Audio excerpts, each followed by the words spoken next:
About 10 years ago, I was interested in my family history.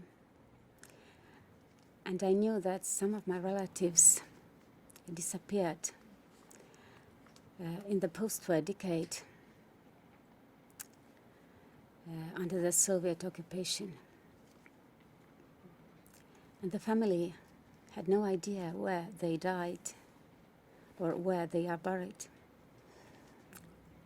And then I went to the Estonian State Archives and I studied the files that were kept secret for almost half a century. All this was quite personal because some of the people I read about I have met in my childhood. I had no idea what they had suffered. This post-war period turned all the Estonian society upside down. The community was split in two. One part was branded as national enemies, and they were either killed or arrested and sent to Siberian labor camps. The others tried to conform with Soviet ways. But there was also quite a lot of people who resisted this imported despotism. They had to leave their homes and they started their living in woods and marshes. And they were haunted by Chekists of MGB, or later it was called KGB, for years. To get any information about them, the Chekists ordered their relatives and their neighbors to the local department of MGB, where they were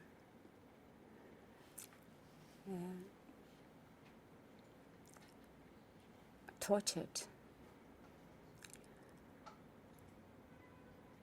Sometimes for days and even for weeks. They were beaten and they were given even cereals of electric shock. Most of the Chekist staff was of Russian origin, but there were also Estonians, mainly translators, who also participated in torturings. And it was quite surprising for me to find that there were so many local people who helped them despite of the threat of terror. They give them food and supplied them with food and shelter and medical aid. Although they risked with their own lives and the lives of their families. I think that human nature doesn't change. And comfortably in armchair, we used to think that we can remain humane in every condition, but now I think that